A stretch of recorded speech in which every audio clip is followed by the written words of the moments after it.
again, and welcome to Threads, a Lowell conversation. I'm your host, Corey Sciuto. Threads is a hyperlocal television show filmed here at the LTC studios and out and about in your community. It focuses on current events, culture, and politics. Our guest in the studio today is Adam Baacke. Happy New Year. Welcome. Welcome. Thank you for having me. Adam's the Assistant City Manager and the Director of Planning and Development here in the City of Lowell. He's worked for DPD since 2000, first as the Chief Planner and Deputy Director before being appointed the Director of Department of Planning and Development in 2007. So it was actually announced yesterday that you will be leaving this position to go over to UMass Lowell. You'll be the Director of Campus Planning. Yes. So, and of course, that announcement comes on the tails of Bernie Lynch announcing that he will no longer be the city manager on March 10th. So clearly, in a lot of ways, this is going to be the end of a sizable era for the city of Lowell. So it's definitely it is definitely a time of transition, but I think that's more the norm than the exception in municipal settings. I think the city has proven itself over the years to be a very resilient city, and it's now enjoyed more than 3 decades of a little bit of ups and downs, but generally more ups than downs. And I fully expect that the new team that the new city council brings in, and whoever the new city manager brings in, will be equally, if not more, capable than we were. And I also have a tremendous amount of faith and confidence in the staff. Whatever I may have been the public face of in my time at DPD is really the reflection of the work of 49 other extremely talented and professional people, most of whom will continue for some time in the future. And I'm sure that all the great work that they will continue to do will continue to benefit the city. Well, I know that you've been very well liked and respected in this position, and of course, congratulations moving on. And I'm definitely personally glad that you're not going too far away. Not going to California or anything like that. So. Raising my family here in Lowell as well, so I live here in the city, and I'm looking forward to having the chance to take my career in a little bit of a different direction, maybe another step, but continue to do it here in the city that I very much love. Yeah, and I mean, of course, prior to this, a lot of people were saying, "Oh, maybe Adam will run for Bernie's position," but clearly that will, not be the situation. The city council will, I too expect that they'll do a good job, replacing you and Bernie and having things continue with it. We've had a lot of very exciting things happen, and I've been downtown. I think I moved downtown within around a month of when Bernie started either way. So that was shortly before you came into your current position. But like I said, you had been at the city for over 14 years at this point. So in that time, I mean, it's, this is not a particularly lengthy segment, but what do you think are some of the things that you've been the most proud of that you've been able to accomplish in the administration? Well, I think there's really sort of 2 very different answers to that question for me. On the one hand, probably what I'm ultimately personally more proud of than anything else is, again, the team that is DPD. And I think that we really have a fantastic group of people that are there in the city, and to whatever degree I've been a part of helping to attract a lot of really talented people to the city and giving them the proper encouragement to really commit their skills and talents to making the city a better place. I think that group that I guess I'm to some degree leaving behind, I think is going to be a legacy that will continue to do great things for the city for the foreseeable future. And I think that's probably the family at DPD is probably the thing I'm truly most proud of. But I know that certainly there's a very different answer to that question, which deals with sort of the numbers and the statistics and what's changed in the city. And there's a lot to be proud of there as well. We've seen more than 3 million square feet of buildings that were vacant when I came to the city in 2000, just in the downtown, that have been redeveloped and reoccupied and put to new uses. And if you think about revitalizing a city, this sort of ultimate image of or measure of urban decline is vacant buildings and vacant properties, and it seems to me filling those vacant properties is really the good measure of the opposite. And I think Lowell has a lot to be proud of. I mean, those are certainly nothing that any one person is responsible for, but the community as a whole, and particularly the sort of partnership model that Lowell embodies, has really made that happen. But I'm also proud of the fact that we've really got a tremendously positive economic development record in the city. We have more jobs in the city now than at any time since the 1980s. We've added probably about 3,000 jobs to the city since 2000, and that's in spite of actually going through 2 recessions during that period. We have considerably more companies here in the city than were the case at the time. And the other major measure of why you would have economic development at the municipal level is really to grow the tax base of the city. And this was actually not something that I was directly tracking, but I was presented a couple weeks ago with some information that was prepared to celebrate the successes that the outgoing city manager in Worcester, Michael O'Brien, had growing the tax base there. And they compared the growth in the tax base since 2001 in the 5 largest cities in Massachusetts. And Worcester proudly was proclaiming that they had outpaced Springfield and Boston.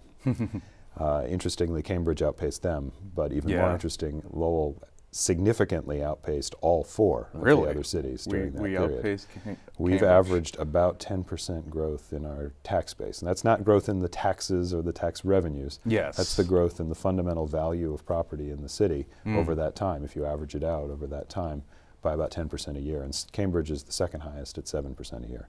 So obviously that's another measure of I think, economic development success, and certainly something that Lowell should be proud of. But we should also be proud as a city of how the image of the city has really been, I think, bolstered. Again, this is a 3 or 4 decade-long process, but Lowell really has changed from being, in the 70s, the sort of poster child for urban decline, to being now really one of the national models, and to some degree even international models, of how you take and revitalize a post-industrial city. How you become the kind of community that's attractive to artists and welcoming of diversity, and a community that has rapidly begun to evolve from being what it has been for a long time, which is a city that happened to be home to a couple of institutes of higher education, to a community that really is beginning to shape an identity of being a college town. All of those kinds of factors of being a cultural mecca, being an artistic mecca, being a college town, being a sustainable community, these are all the sorts of things that are going to be the differentiators between Lowell and other post-industrial cities in the decision-making that the millennial generation and their successors are going to make about where to live and where to invest. And I think the things that they value are very different than the things that my parents' generation valued when they were making location decisions. And I think we need to be very, very thoughtful about the fact that Lowell has made great strides, and I think will continue to make great strides, being on the correct side of that equation in terms of being attractive, because the opposite is, I think, potentially very, very problematic going on the long term for the city. I think that it has been, an incredible run that we've had. I moved into one of the 3 million square feet of space that was abandoned, like I said, it's almost 8 years ago at this point. And the statistics I've seen recently are that we're at 95% renovation of the mills, and there's a couple more. Yeah, we had when the national park was founded, there was about 5.2 million square feet of vacant mills just within the boundaries of the national park. And with the 3 projects that are either under construction or finishing construction now, or about to have their get started with construction during the calendar year 2014, when they are all complete, we will be at about 95% of that space having been redeveloped, repurposed, but having been done so in a way that is extremely sensitive to the historic character of the city. Because I think for a long time, Lowell has recognized, and really Lowell was the absolute pioneer in this respect, that the built environment of the city is one of the things that is an asset to the city. Well, and it distinguishes us from other places. So not only have we taken 95% of the vacant mills and repurposed them and redeveloped them, but we've done so in a way that's sensitive to their history and reinforces the strength that is a key part of what's attractive about Lowell. Well, that's something that, you can't replace that and you can't replicate that. And I mean, I have a lot of interest in urbanism that I guess I picked up when I was in college, living in a small city for the first time.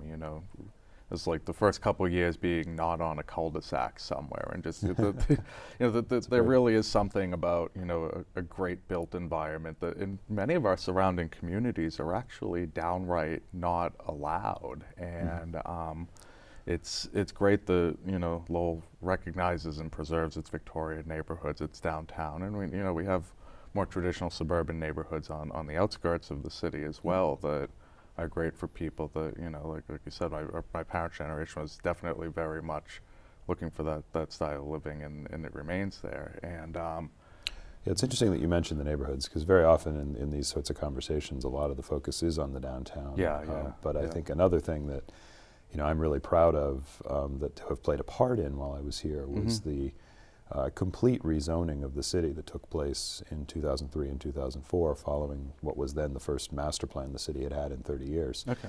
And the city had been operating with a zoning code that was written in the 1960s, and very much was about encouraging the development of very sort of suburban style, and to some degree with very little attention paid to the character of the development throughout the city. Well, Lowell's population between 1960 and 1990 ran in place, if not fell, but we increased our land usage like 20–25%. Yeah, and really the zoning led to an awful lot of really poor infill development in the neighborhoods, and those are the very things that I think, as a resident of one of the neighborhoods, I really was upset about, and I think a lot of the people in a lot of the neighborhoods were upset about. And one of the things that we really changed was the way the rules work, and now it is still possible to do development in the neighborhoods, and some people don't like that. But the development that can happen in the neighborhoods is now necessarily, in order to be legal, has to be at least a lot more consistent with the existing character, and reinforce what is attractive about the character of our neighborhoods. I mean, almost everyone who lives anywhere in the city has made a choice to live in that location, and with its particular that's based in part on the character of that area. And now I think we have rules in place that reinforce that more than contradict it, which was really the case before we started that process. Well, I think that one of the things that's underneath that is that you've got the ability to continue when people invest in property, they expect it to hold its value, and one of the, if not increase. Yes, obviously. And so being able to properly manage growth and maintain quality of living is one part of that. And I think that Lowell's done an excellent job at that. We talk about 3 million square feet of vacant mill space, and sometime, I believe it was in the when Wang closed and sold for $500,000, and what was that, 1993, I think that was? Sold in 93 or 94, yeah. And that was a little before my time. Yeah, I mean, that was a 1.1 million, I mean, that's like a fifth of the amount of space in the mills. Yeah, it was 1.2 million square feet in that building, just in that building alone. But Wang, what people know a little bit less is that Wang actually had 3 large buildings and several other smaller properties in the city, and the other 2 large buildings represent more than 1 million square feet of space as well as the 1.2 million down at Cross Point. And that obviously must have been, the collapse of Wang must have been a really, really challenging period for Lowell's economy. And Cross Point, I mean, I was on the website recently. They actually have this kind of neat little, you can see the exact floor and the exact tower, and if someone's there or not, you can kind of pick the floor.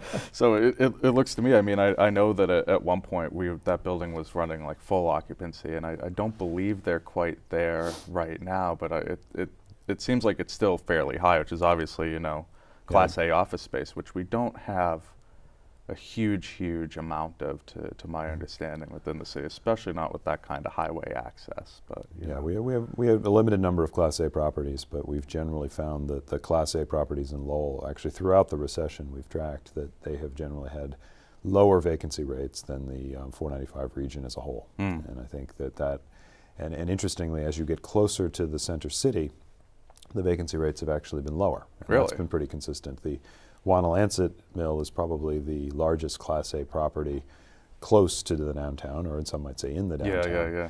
And it has actually, for most of the period since the recession began, it has been near full occupancy. There have been a few vacancies along the way, but it's been near full occupancy, and right now it's nearly 100% occupied as well.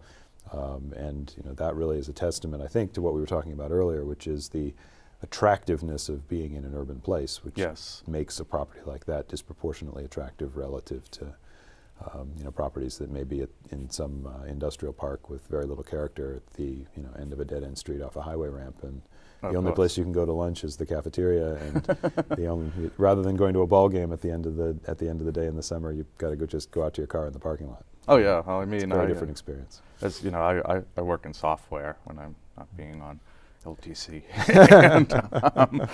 I work in a 1.5 million square foot office park down on the 128 Beltway, and I'm always like, I get to work from home like a day a week, and it's so nice to be able to pop over to the coffee shop and get a little done, and go to one of the restaurants, and we talk a lot in high tech about these chance encounters. You're just running into people out and about in this free exchange of ideas, and you read into like Richard Florida, at the Atlantic cities. He very much talks about that there's a huge push for technology, which is right now obviously a massive industry, to be looking at moving into more urban areas again. I mean, I think the information about what's going on with the Google buses and whatnot, with all the engineers that want to live in San Francisco and then they're working out these office parks. Well, companies like Twitter are, buying up properties on the outskirts of the Tenderloin and moving back downtown. And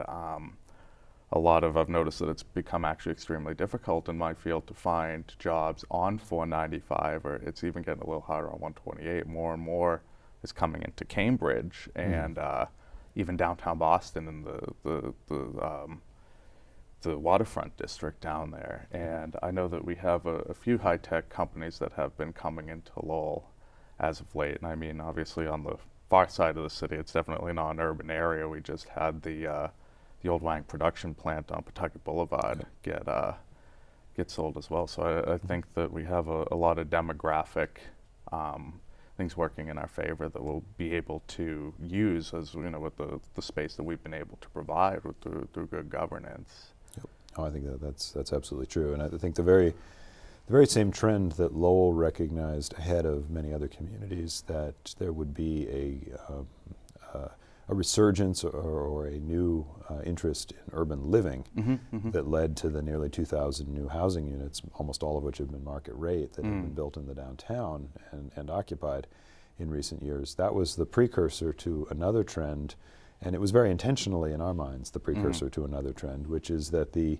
very thing you were just describing, that the companies need to follow their workforce and the preferences of their workforce. And it's becoming increasingly clear that, again, as the workforce moves into the next generations, that those folks want to work as well as live in an urban setting. And the companies are going to follow. And I think one of the things that Lowell has as a real advantage is that we are a more affordable location in terms of real estate, but we provide an equally attractive, truly urban environment. And if you look at what's going on in Burlington right now, we've got major real estate developers in Burlington who are trying to figure out how to build an urban place out of whole cloth.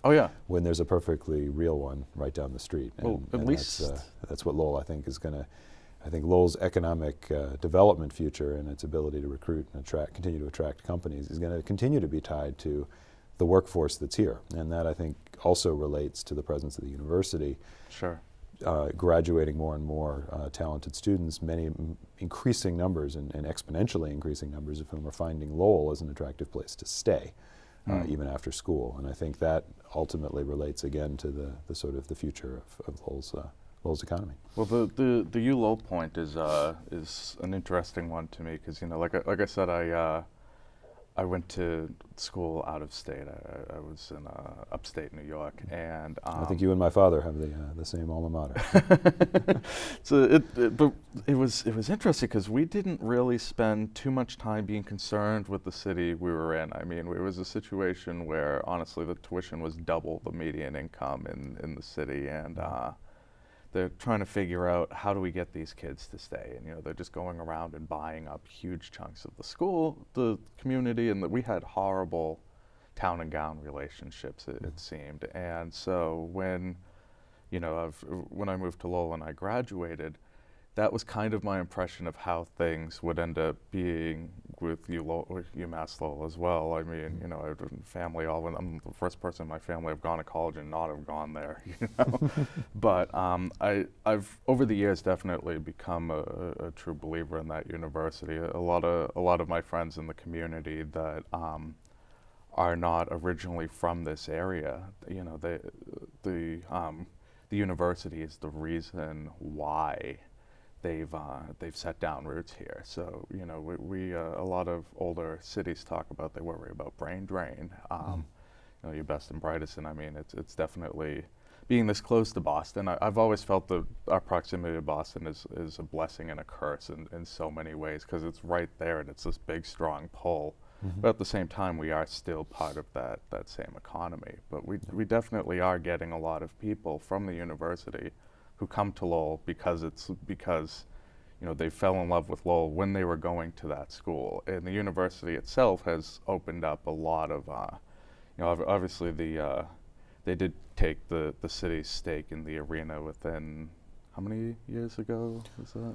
Oh boy, I think that was 3 or 4 years ago now. I sort of lose track of the exact dates Yeah, of some of these things. But between things like that, and then I was interested to see, I mean, all the reconstruction going on Perkins Street right now. I thought that at some point there was going to be there's going to be a commercial component to that, and I guess the private developments there has been all residential. And then I noticed that the university, inside the new dorm that they built on the corner of Aiken there, has what looks like a fairly comprehensive store and small restaurant in it that says public welcome in it. They really seem to want to play extremely well with the city that they're part of, and not be, you know, this college up on a hill above, you know.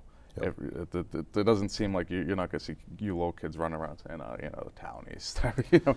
Yeah, and I think that's, I mean, the university very much, I mean, certainly even my transitioning up there is, I think, related to a value that from the chancellor on down, the university very much recognizes that there is an important symbiotic relationship between the community that houses the university and the university itself. And you know, it's really been a pleasure working on the city side with the university folks because of that synergy, and I think it will be a pleasure working on the other side. Again, for the same reason, there is definitely a real and genuine willingness to sort of open the doors and allow more of a fluidity between the community and the city and the university. And you know, I think that's part of a larger trend in higher education. There was a time when universities sort of retreated within their walls, especially you know, in ones that were located in smaller cities, very often tried to sort of separate themselves from the city. And there was a period where I think this university did that as well. But now I think they're recognizing that there's a lot more value to be gained by sort of collaborating and working together for both parties, and that's really been the story, and I think I look forward to continuing to be part of that story. Do you want to spend some time talking a little bit about some of the things that you might be doing early on with the work at the university? Well, I'm not there yet, so some of that will be assigned to me when I get there, but I think what I can say is a big part of what's attracted me to move up there is the sort of dynamism and the ongoing growth and development that's happening, and I think it's going to be you know, really exciting to be part of the team that's putting that together, and you know, continuing to make the university an increasingly attractive to an increasingly higher and higher caliber of students, facility, you know, institution, and I think that simultaneously Dept clearly has had a spin-off benefit on the city as well. So I mean, great to be part of that. I was driving, I probably drove from downtown to Top Donut in Centerville and then over to my family's house in Tingsboro. So I drive through all of the campuses of Lowell on that path. And there's a crane on each and every one of them building a multi-story building. And like I said, you know, as I was seeing on I think I accidentally said Prescott Street earlier, and I meant Perkins. I think you meant Perkins. I knew what you meant. I did say Prescott. Yeah. I don't know what you said. And so yeah, I mean, and there's some private development that's going on there, and absolutely. As well, you know, there's been over, you know, definitely in your time here, we've had some interesting new places pop up near North Campus, and even you know, I've always I'm really glad that the university brought the shuttles downtown. I know they have the ICC now, but just talking to some of the local business owners downtown, having that college student base during 9 months out of the year, and then Middlesex, and they do offer intercessions during. I think UMass Lowell must do that as well. Yep. Yeah. So it's between the two, you've got 25,000 students almost. Is so that the numbers now? That's a lot for a city of 107,000 people. Yeah, that makes a big difference. Yeah, it's certainly not what market. Amherst is like. No, not quite. But so when we talk about development and connection to Boston, is there any more information in terms of the Sun ran an article recently where losing 500 spaces in short term at the Gallagher Terminal? Do we know? I mean, the LRTA now doesn't report directly into the city, but no. But again, it as with so many organizations in Lowell, again, our strength is the partnerships and the collaboration. So the LRTA has worked very closely with the city in informing us of what their plans were and their intent and the need to, frankly, the very real need to reconstruct portions of the parking facility there for safety and durability. And we immediately worked closely with them to identify parking that we had in the early garage. And obviously, if there's anybody who can run a shuttle between a remote garage, it's the LRTA. So we've already worked out a plan whereby at least half of those spaces will be replicated in the early garage for them. And we have additional space that we can make available in the AOT garage in the event that there's further demand. So it will certainly be a difference for the folks that commute through the Gallagher Terminal, but I think, again, I think the LRTA has been very proactive in planning for that, and I think the city's a very willing partner to help solve those problems, and I think the commuters should find it to be a relatively painless transition, we hope. As I mentioned at the beginning, we're trying to cover a huge amount of stuff in a relatively short amount of time. We're down to just a couple minutes. Is there anything in particular that we should be excited about 2014 that you want to discuss? Yeah, actually, there's quite a lot of things that are going to be happening. I think we had the big announcement that we can credit and thank our delegation for their perseverance in securing the funding that will allow the Lord Overpass project to move ahead, and that's the extension of Jackson Street, the reconstruction of the intersection of Fletcher and Dutton and Thorndike, and some work on the Lord Overpass as well, which will really transform the gateway into the city, make it more walkable, provide a missing link in the canalway system, and also provide significantly improved traffic opportunities, both for the existing folks that use the area, but also for to accommodate the traffic demands that are going to be associated with the Hamilton Canal District and the trial court as they come online. Having that money now is going to be really fabulous. So I think you'll see, and probably won't be a whole lot to see in the field in 2014 on that, but the design will move right ahead, and I think you'll start seeing construction in 2015 for that.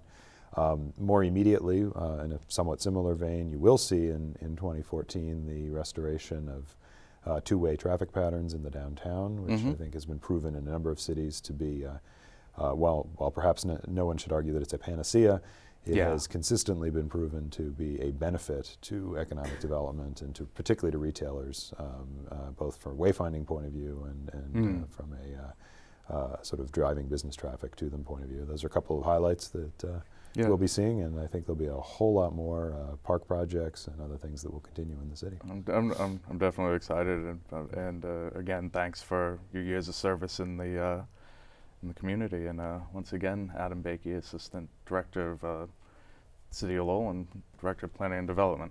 Thank you very much.